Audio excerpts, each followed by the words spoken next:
आपके जीवन में ऐसा लगने लगे कि हाँ बहुत कष्ट है, कर्जा भी बढ़ गया, तकलीफ़ें भी बढ़ गई, बहुत दुख भी बढ़ रहा है, कहीं परिवार सही नहीं चल रहा है, तो प्रयास करते रहा करो। हफ्ते में एक बार एक चावल का दाना जल के पात्र में डाल लिया, एक काली मिर्च जल के पात्र में डाल ली और उस जल को ले गए, थोड़ा सा चंदन का छींटा डाल दिया, ले जाकर शिव जी को समर्पित कर दिया।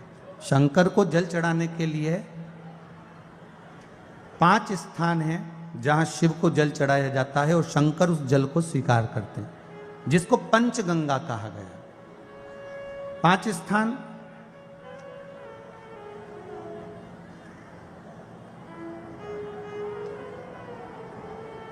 अच्छे से समझ लीजिएगा, जब भी शिव मंदिर में जाएं तो ये 5 स्थान शिव को जल चढ़ाने के लिए ये रखा है। शिवलिंग, गोल जलाधारी, ये चरण जहाँ से पानी नीचे की ओर जाता है। शंकर भगवान के 13 बच्चे हैं, 13 की 13 बच्चे, शिव जी का संपूर्ण परिवार, 33 कोटि देवता, 64 योगनियाँ, सब शिवलिंग के आसपास में। आप शंकर जी के मंदिर में जाकर ये कभी ना विचार करना कि पार्वती जी को ढूंढना पड़ेगा या गणेश जी को ढूंढना पड़ेगा या कार्तिकेय जी को ढूंढना पड़ेगा या भैरव को ढूंढना पड़ेगा। हमें शंकर के मंदिर में जाकर किसी देवता को ढूंढने की जरूरत नहीं है। जहां शंकर भगवान का शिवलिंग रखा हुआ है वो माता जी का हस्तकमल है, माता पार्वती जी का स्थान है। जहां शिवलिंग रखा है वो शंकर भगवान है।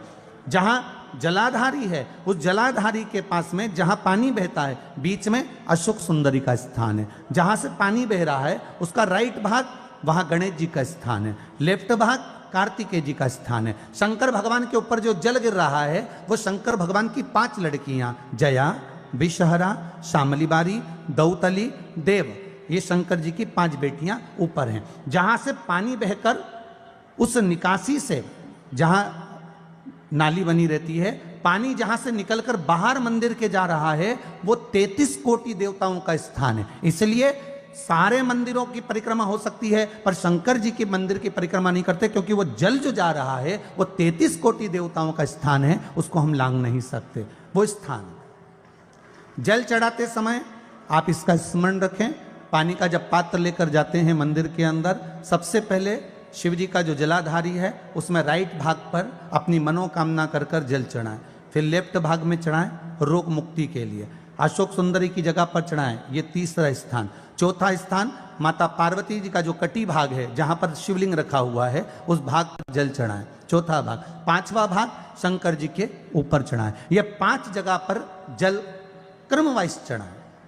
आप लोग जाते हो डायरेक्ट जाकर शंकर जी पे जल उंडेल कर आ जाते हो, सीधे गए और शिव जी पे जाकर आपने जल चढ़ा दिया।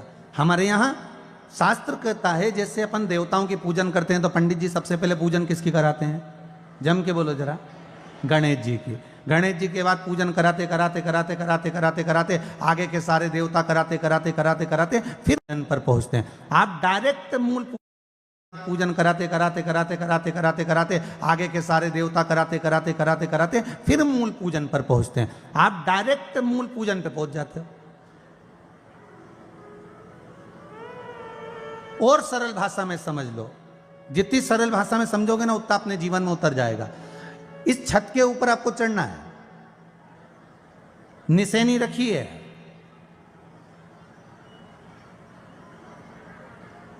पाए लगे हुए हैं, आप कैसे चढ़ोगे? एक एक पाए पर पांव रखकर चढ़ोगे कि डायरेक्ट पहला पे रखोगे आखिरी पर? जम के बोलिए जरा, एक एक पाए पर पांव रखोगे ना कि धीरे धीरे हमको चढ़ना है। उसी तरह शिव मंदिर में पहुंचने के बाद पहला गणेश स्थान, कार्तिकेय स्थान, अशोक सुंदरी का स्थान। अशोक सुंदरी के स्थान पर जल क्यों चढ़ाया जाता है? क्योंकि भगवान शंकर की सबसे छोटी लड़की जो है वो अशोक सुंदरी है। और ये जो छोटी लड़की है अशोक सुंदरी, ये नारी को अखंड सौभाग्यता का वर प्रदान करती है। कौन सी नारी को? किस नारी को अखंड सौभाग्यता देती है? तो महाराज शास्त्र कहता है जिस नारी के भाग्य में लिखा होता है कि इसको वैधव्य होना है, इसके पति को समाप्त होना है। अगर वो नारी अशोक सुंदरी वाली जगह पर जल चढ़ा देती है तो पति पर अगर काल भी मंडरा रहा होता है तो मां अशोक सुंदरी महाकाल से कहकर काल को टाल देती है। वो अशोक सुंदरी का स्थान, वो माता अशोक सुंदरी का स्थान।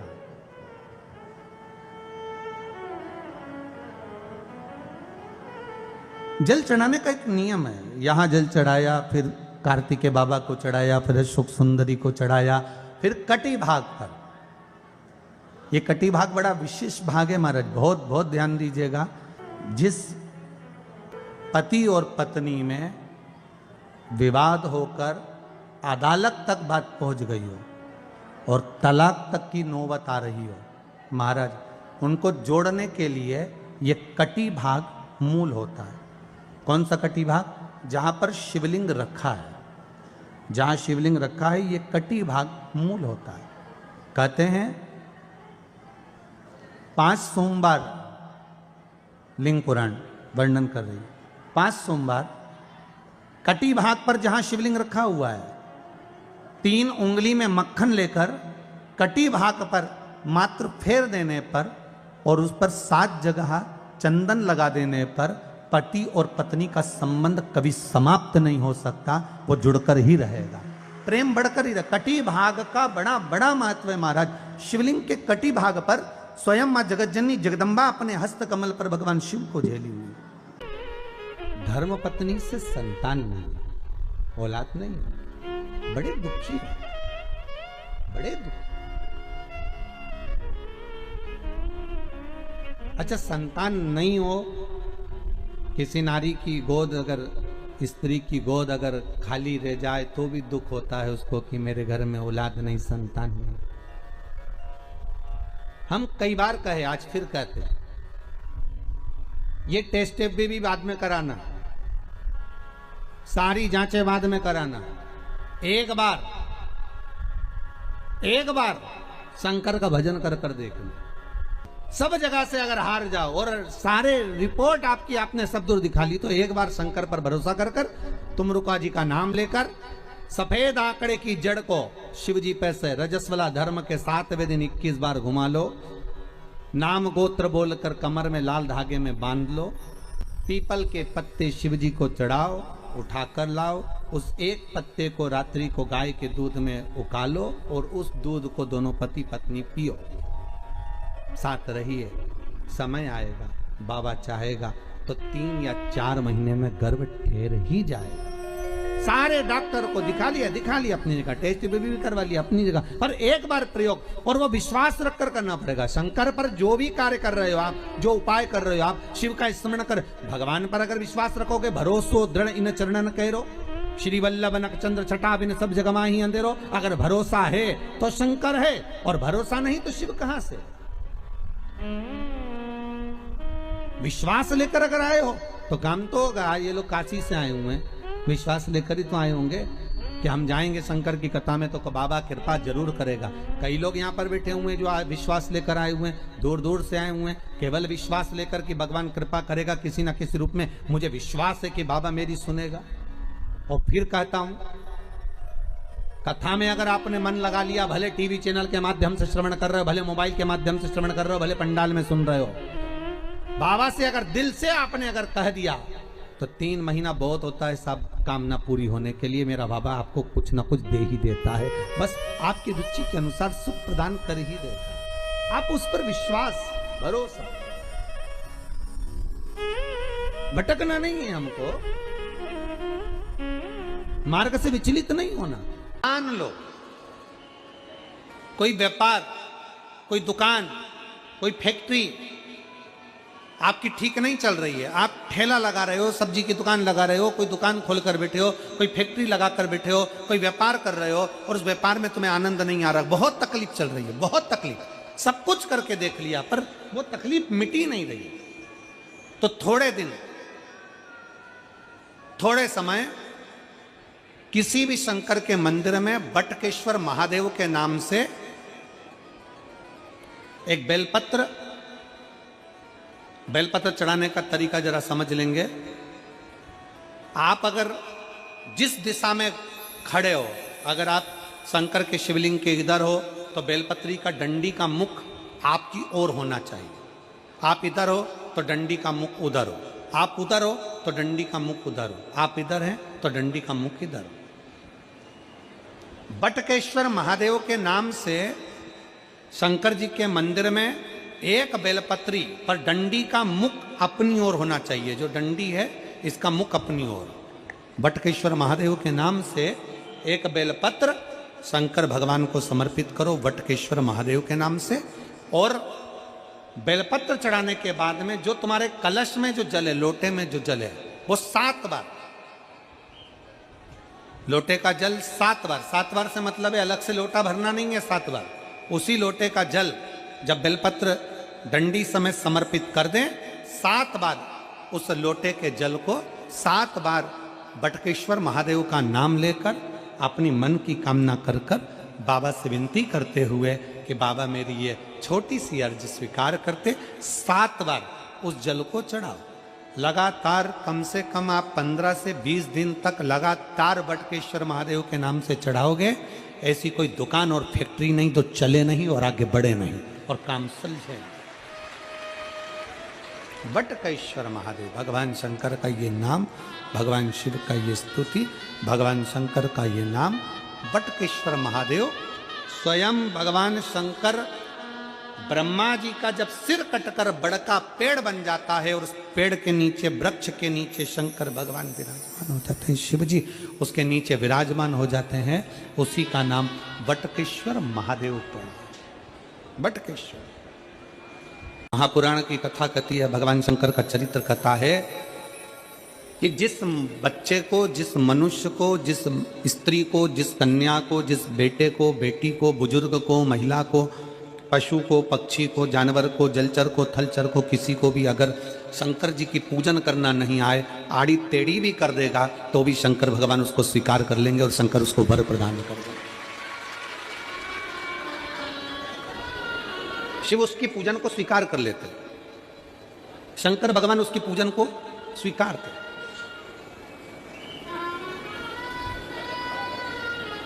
कोई दुनिया में आकर तुमसे कह देना कि मैं बहुत बड़ा, मैं इतना विद्वान हूं कि मैं भगवान की पूजन सबसे अच्छी करता हूं। अगर कोई तुमसे आकर कह दे कि मैं सबसे ज्यादा विद्वान हूं, शंकर जी का अभिषेक मैं बहुत अच्छे से करता हूं। कोई तुमसे आकर कह दे कि मेरी पूजन में कोई कमी नहीं रहती, मैं इतनी अच्छी पूजन करता हूं।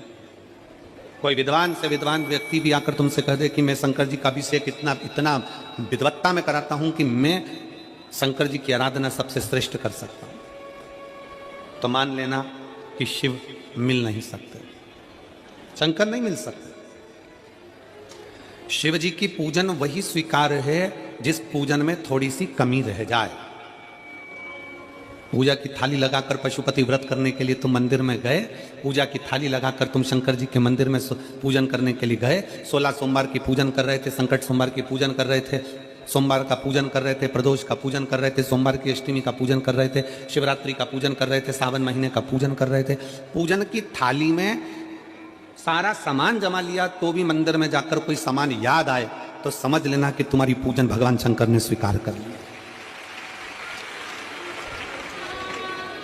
और मुझे विश्वास है मेरी जीजियों पर, मुझे विश्वास है मेरी बेटियों पर, मुझे विश्वास है मेरे बेटाओं पर और मेरे जीजाओं पर। मेरी जीजियों ने, मेरे जीजाओं ने, मेरी बेटियों ने कभी तो मंदिर में पूजन करी होगी। बोलो करी कि नहीं करी किसी मंदिर में जाकर पूजन? जम के बोलो जरा, करिए ना। और आपकी पूजन की थाली में, आपके पूजन की थाली में कुछ ना कुछ कमी तो रही होगी ना। कभी माचिस रह गई, कभी दिया रह गया, कभी अगरबत्ती रह गई, कभी कंकु लाए थे कंकु रह गया, कभी चंदन रह गया, कभी कोई जनेऊ रह गया, कभी सुपाड़ी रह गई, कभी कोई प्रसाद रह गया। फिर याद आया मैं तो ये घर छोड़कर आ गई, मेरे घर पे रह गया, अब क्या करूं? शंकर जी की कथा कहती है कि शिव उपासना में अगर तुम्हारी थोड़ी सी कमी रह जाए, समझ लेना कि शंकर जी ने तुम्हारी उपासना को स्वीकार कर लिया। और यह केवल तुमसे ही मतलब नहीं है,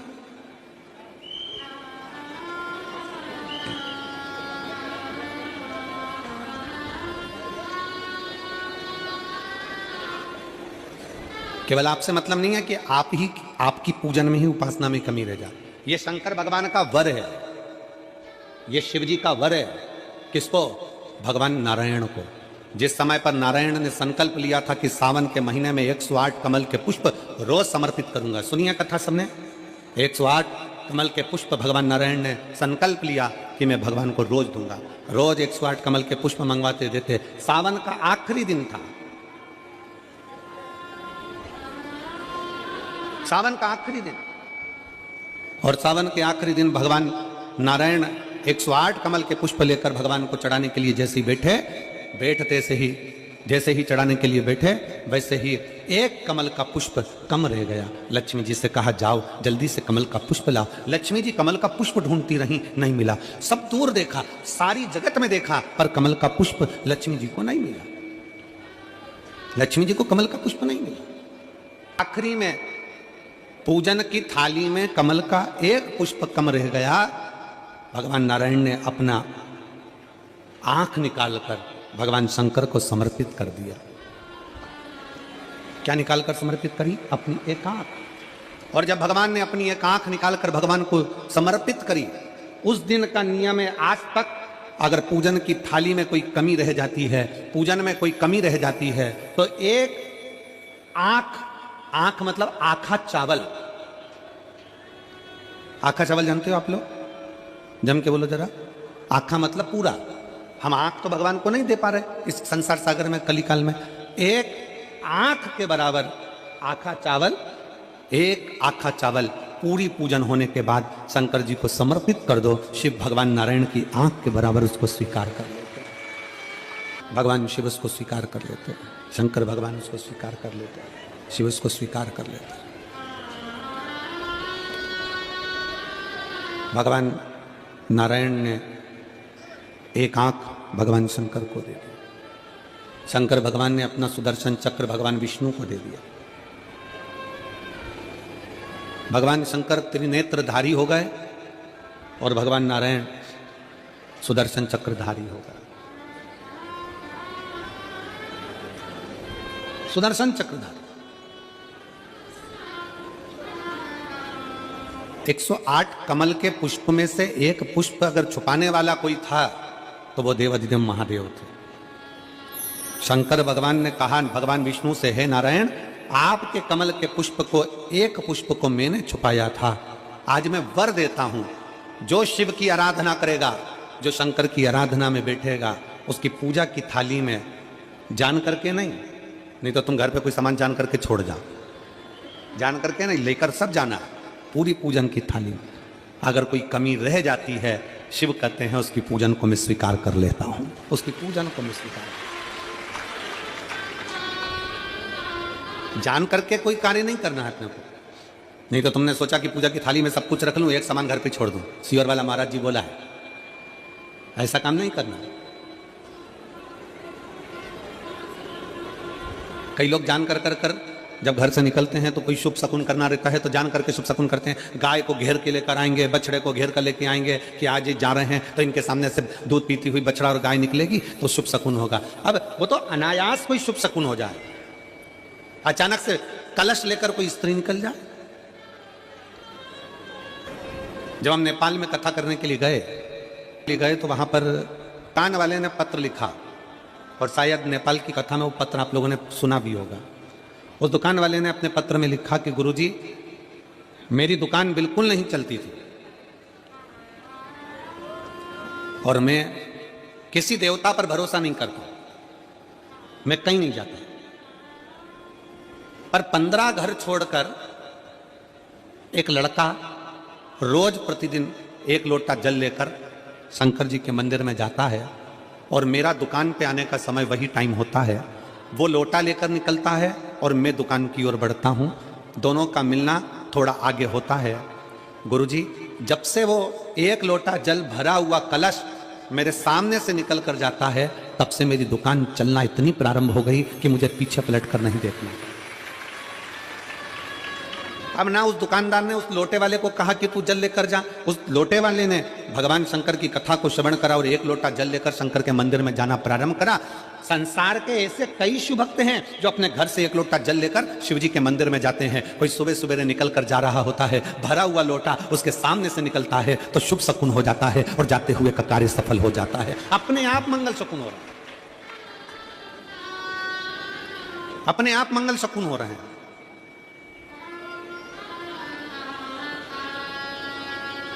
ना जाने कितनों के कार्य अपने आप हो रहे हैं और कर का हो जाता है और शिव उसको स्वीकार कर लेते हैं। लंबी बाती का प्रमाण अलग होता है। लंबी बाती क्यों लगाई जाती है? भगवान के मंदिर में दीप में, देवियों की पूजन में, लक्ष्मी की वृद्धि के लिए। कौन से देवता के यहाँ लंबी बत्ती लगती है और कौन से देवता के यहाँ गोल बत्ती लगती है, उसका भी प्रमाण वर्णन। किसी देवी की पूजन करो तो लंबी बत्ती आती है, कुल देवता की पूजन करो तो लंबी बत्ती आती है। किसी मंदिर में किसी देवता को लगाने जाओ तो गोल बत्ती लगती है, उसका भी प्रमाण है। लंबी बत्ती जहां लगाई है, अगर लक्ष्मी के सामने लगाई है तो लक्ष्मी की लंबाई बढ़ती है, लक्ष्मी की वृद्धि बढ़ती है। अगर कुल देवता के नाम की लगाई है तो वंश की वृद्धि होती है। इसलिए हमारे यहाँ अमावस्या पूनम को जो पाटे माटे भराते हैं उसमें गोल बत्ती नहीं लंबी लगाई जाती है, जिससे हमारा वंश बढ़े। नवरात्रि में देवी जी की जो बाती लगाई जाती है वो लंबी लगाई जाती है, गोल नहीं। क्यों? क्योंकि जिससे माँ हम पर कृपा बना कर रखे, हमारा वंश खूब बढ़े, हमारे यहाँ लक्ष्मी की वृद्धि हो। स्थिर बाती, गोल बाती लगाई जाती है ब्रह्मा के मंदिर में, इंद्र के मंदिर में, देवता के मंदिर में। तुलसी के सम्मुख में लंबी बाती नहीं लगती, तुलसी के सम्मुख में गोल बाती लगाई जाती है महाराज, जिससे स्थिरता का भाव केंद्रित हो। स्थिरता का भाव।